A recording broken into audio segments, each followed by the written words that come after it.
every word and every act.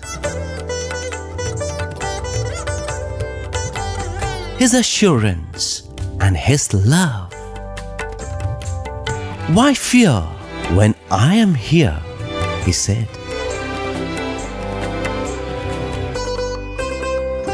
For every devotee, He was here, there, and everywhere.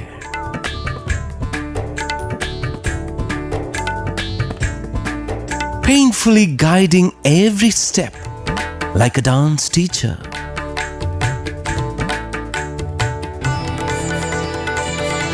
As the bud blossomed to reveal 1,000 petals, it can only be said that the fragrance of the first few years was unique.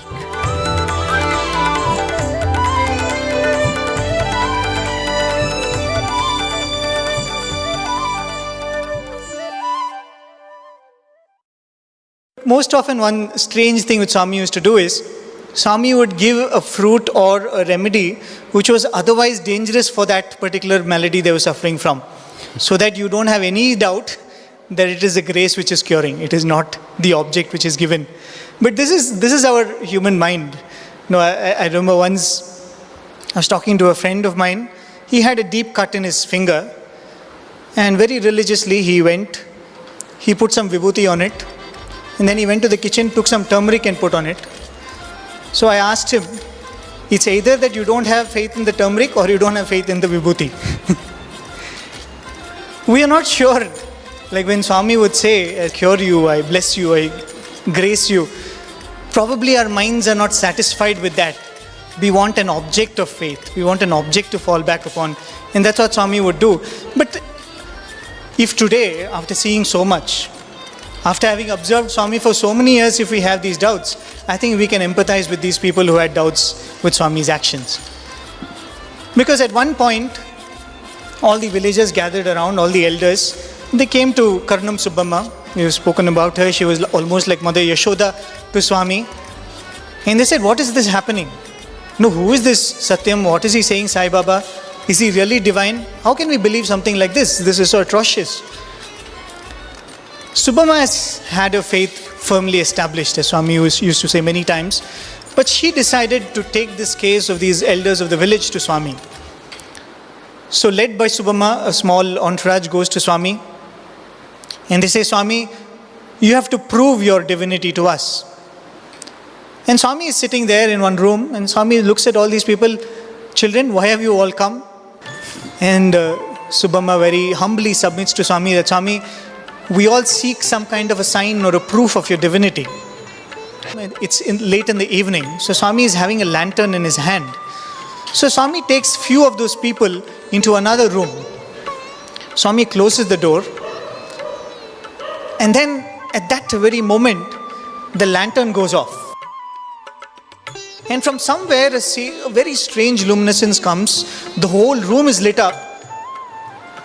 And that very place where Swami was sitting on a chair, they look and they see the Adisesha, the live snake which is almost touching the ceiling. And there Swami is sitting in the form of Lord Vishnu.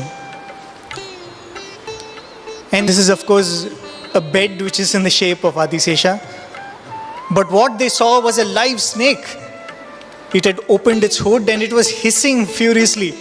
And these people started trembling. And they called out to Swami. Swami, they said, Swami, this is enough, don't show us anymore. And in a moment the light vanished, the lantern was back in Swami's hand, and Swami was sitting on the chair. And immediately, with trembling limbs, with tears streaming down their eyes, all of them fell at Swami's feet. And the same Swami who first asked them, children, what do you want? Swami saying, no, Odu Bangaru, don't come and fall at my feet. You are all elders. You are all older to me, don't fall at my feet. This is how Swami was playing with his Maya back and forth. And in between this, we had to find our faith and have it firmly established. Often when we speak of Maya, Prem used the word Maya, we think it's a negative thing. The Lord has put us in Maya, because of which we do not realize divinity. What we don't realize is, it is that Maya that is able to confer the joy of interaction on us.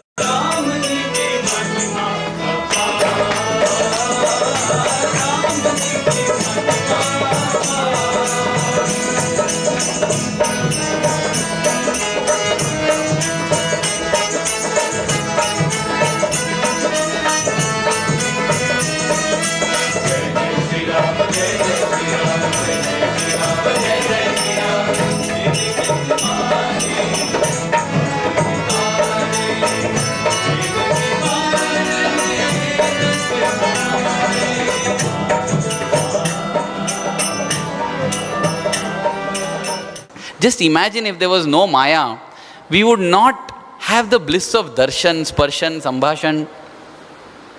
In fact, I remember this episode, a favorite of mine, where Swami comes to the student and asks him, where did you come from? He says, Swami, you know.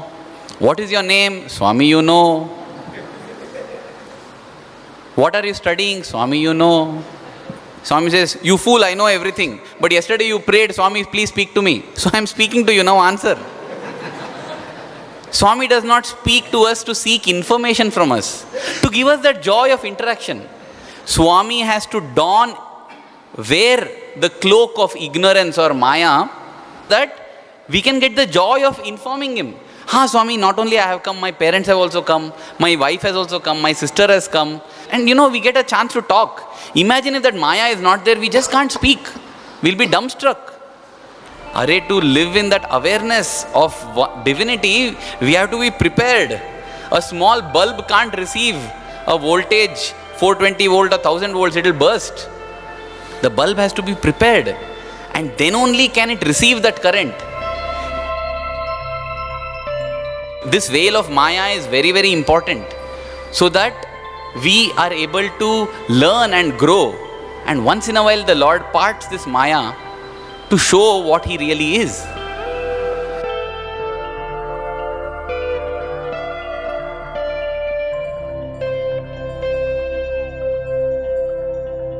Swami's father, Pedda Venkamaraju, had a brother, younger brother, Chinna Venkamaraju. His children, all of Swami's first cousins.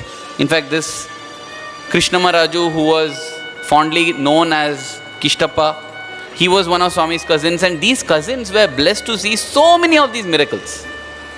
Pedda Venkamaraju, the father, was very nervous. He didn't know what's happening.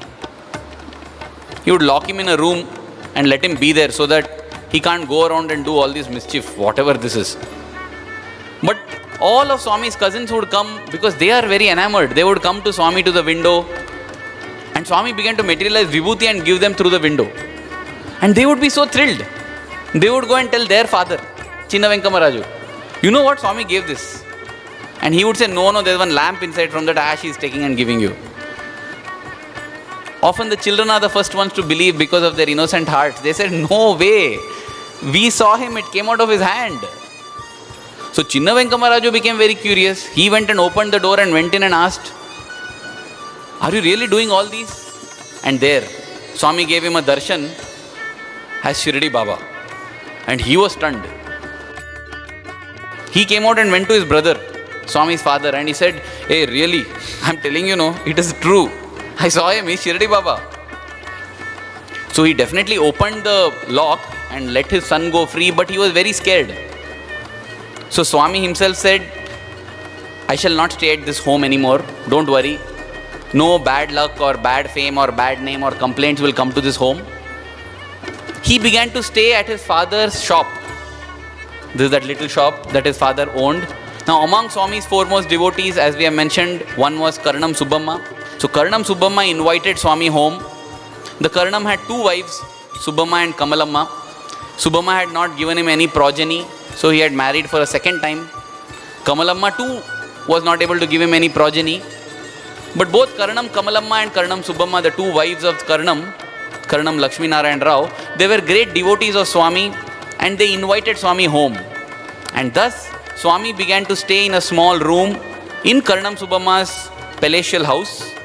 This was Karnam Subbamma's home before it was demolished. And in fact, there was one little room in the house which was called Korika room. Korika meaning desire. It was the desire fulfilling room or the interview room. Swami's earliest interview room. His own room and interview room were the same. So this was another change that happened, where Swami shifted from his father's home to his father's shop before landing up at Karnam Subbamma's home. And how this came to be was one day Swami sent word for Karnam Subbamma and Karnam Kamalamma. So they both came with traditional offerings, like when you come to see a divine personage, how you come with coconut offerings and the fruits and things like that. So they came, they offered it to Swami. Swami accepted it. They gave Swami a pair of dhoti and shirt. Still, Swami was wearing a shirt and knickers sometimes a dhoti. Swami had a bath, Swami wore those clothes, Swami offered worship to the Shirdi Baba picture which was there. And then they invited Swami for lunch, which Swami accepted. 3 or 4 days later, Swami went there. And that is when they prayed to Swami that Swami, you should probably stay here. So Swami accepted it, and as Arvind was saying, almost the entire day till late in the night, Swami used to stay there. But this is a period where these two devotees were really shown to the world as epitomes of devotion, as examples of devotion. Because Swami started gathering more and more crowd. That was one of the main reasons why Swami moved to Kamalamma's and Subhamma's house. And as we said, when Swami returned from Urvakonda, they used to have these Thursday bhajans. Bhajans used to be on Thursdays. But now devotees started coming on all days. So they could not wait till a Thursday for bhajans. So bhajans started happening every day. And now Swami said, devotees are coming, they're coming from so far, they can't go back. So why don't we offer prasadam? So now these two ladies started cooking prasadam for these devotees, and almost the entire day would be spent only cooking for these people who had come. And the numbers never reduced. From then on, the numbers kept increasing. And in fact, very fondly, Swami would remember in the 90s and 2000s, Swami would say, from the morning till the night, you could constantly hear the sound of the grinding of the mortar in the house. Because throughout the day, Kamalamma and Subhamma would cook and cook and cook. And of course, there were many, many occasions when the food they cooked was not enough for the people who had come. And that was the first time when Swami started multiplying food. Swami would ask for 2 coconuts. We've seen it many times in the later years. Swami would break 2 coconuts together and make the food akshayam. One day, Swami called Kamalamma and Subhamma, and Swami told them, you don't have any children, you don't have any progeny. I will become your child. Henceforth, I will be your son. And then Swami said, but this foster son is going to trouble you a lot. But I promise you, you will have no more births. In the Indian tradition, it is believed that the son is supposed to guarantee you this freedom from birth and death. You know, the son is prescribed to do rituals which will release you from probably an intermediary state, the spirit is caught up in. That is why always, the Indian families, they yearn for a progeny. They yearn for somebody who will come and do those rituals after you're passed on. But here is Swami saying, not only will I take the place of your son, but I ensure you that henceforth you will have no more births. But as we have mentioned even in the earlier talks, Subhamma was a Brahmin. And here Swami was a Bhattraju, a Kshatriya. And Swami would move freely into the house. Swami would walk right into the kitchen. He would go and tell them, so many more devotees have come, cook more. So this did not go down well with the Brahmin community. They said, how can a Kshatriya boy walk into the kitchen of a Brahmin household? And they started talking ill of Swami, ill of Subhamma and Kamalamma. And Swami would say that Subhamma would tell them on their face, he is not Satyam, he is not Raju, he is not a Kshatriya, Deva Devudu. He is God of all gods. I don't care for any amount of talk which goes on behind my back. He is my Lord. He has all right over all that I have. But Swami was not very happy putting her through this bad name. But that is why he put forth this thought to them, and a small thatched hut was made for Swami almost on the outside of the village. Today we are calling it the outside of the village. It probably would have been somewhere near, a little beyond where the Hanuman temple is there today. I feel that is a promise, possibly not as a foster son, but that is a promise that the Lord has made to each one of us. Swami tells us that, dear one, I have come into your life, I will give you some troubles. But you don't worry, I will take care of your redemption. I am not giving you trouble because I am a sadist and I want to torture you. I am giving you those troubles because you have no idea that's all good for you. See, when you do push-ups, your hand aches, and yet you go and do push-ups. Why? Because you say, my hand may ache, but it builds my muscles. That is what is happening at the bodily level. Same thing happens at the level of the spirit. Anything that gives you pain and difficulty builds you. That is why Kunti of yore told Krishna, Lord, fill my life with troubles so that every time I think of you and I grow. So, that is the difference between divine love and human love. Human love thinks that when I love somebody, I have to keep their body and mind happy. But the Lord's love is ready to sacrifice the body and the mind at the altar of the soul, because it is concerned only with the soul. And that is the promise that Swami has told each one of us. So whenever we have those little difficult times, let us remember Swami telling us, dear one, you are mine. I will give you lots of trouble, but don't worry, I will take care of your redemption. I think that sentence is something we can all treasure. We had spoken about how Swami had thrown jasmine flowers which formed the letter Sai Baba. When the followers of one P.T. Krishnamachari, this P.T. Krishnamachari residing in Penukonda was a scholar who had actually done the Aksharabhyasam or initiation into writing for Swami. This P.T. Krishnamachari would pose like a Baba himself, have devotees, give Udi, Vibhuti to everyone. So his followers had felt hurt and they had come and challenged. And at that time Swami had thrown jasmine flowers. It formed Sai Baba and they went back dumbstruck. It is said, Mukam karoti vachalam, means the Lord can make the dumb man speak. But the opposite also holds true. Vachalam karoti mukam. A person who keeps yapping, the Lord can make him dumbstruck and silence him forever. That is what had happened to these people. But this Krishnamachari, P.T. Krishnamachari was not satisfied. His followers had given up, but he himself came. And when he came, he is a big shot, he is a big person. And the father was very terrified. So he went to his son and told him, see, I don't know, whatever you do, but don't get into trouble like this. Now you know who has come. P.T. Krishnamachari has come. And he is asking who you are. Now why do you get into such trouble? And Swami tells his father, do you want to know who I am? Come. He takes him inside one room and he says, see there, can you see? Can you see my place? And the father sees a Google Earth view. I don't think Google existed then, but he sees a panoramic view of the entire Shirdi. And Swami points out, see the Margosa tree, see the mandir, see Dwarka Mai. Oh my God, and he is just stunned, he is just amazed. He can't believe. See, a photograph of Shirdi Baba, maybe it has been planted before. But this kind of a 3D hologram where the entire Shirdi is recreated, he's stunned and he says, oh my God, you are Baba. He says, don't worry. Come, experience for yourself, then have faith. I don't want your faith free. But once you have faith, don't keep shaking. Whoever has come with doubt, send them in. And thus, P.T. Krishnamachari is led in. And then the other people who had come, one by one, they all go in. They all enter in a huff, come back meek, with hands folded. And then the father tells, nobody should disturb Satyam anymore. He is not Satyam. He is Baba. He is divine.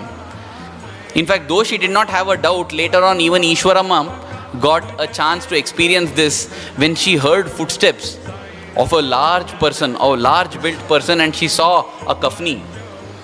And Swami told her that Shirdi Baba has come. So these were the incidents that conclusively proved for his own family, because Swami now knew that at a physical level he needed support from his family members, because there will be a lot of devotees coming. Maybe before we talk about the devotees starting to come to Parthi, I'm reminded of what one of our lecturers once shared with us. Swami was giving a discourse in the Institute auditorium, and as usual there was a translator, and Swami said these words, you can wake up a person who's sleeping. So translator translated. Then Swami went on to say, but you cannot wake up a person who's sleeping and he's thinking he's awake. So the translator thought that Swami got the usual saying wrong. So he corrected it and translated. He said, but you cannot wake up a person who's pretending to be asleep. Okay? Swami said, no, I did not say that. And Swami repeated again, you cannot wake up a person who is asleep and he's thinking he's awake. How profound is that? That rationale which we have, the reasoning which we have is like a peanut. But we hold it close to our eye and the mountain looks small in front of the peanut. That's what we do when we are trying to reason out what Swami is. Because one day Swami gathered a few people in the village in noontime, bright sunlight. Parthi, they say there is no winter in Parthi. There's only summer, super summer and super summer. There is no winter, autumn, spring. In such a Parthi, at noontime, Swami takes these people outside and Swami says, Chudu, Swami shows the sky and they see bright stars. The stars which you can see only in a dark night, they see it at noontime. And few are aghast, few are like thrilled with the experience, but some, they shrug their shoulders and walk away. They say, you know what, geographically the stars are always there. It's just that we cannot see them. Sometimes we can see them. What kind of a reasoning is this? But this is what we do when we don't want to believe. As Swami said, if you are asleep and you imagine to be awake, nobody can help you. Even God cannot help you. Right? That's the word Swami said. Even God cannot help a person who is asleep and imagines to be awake.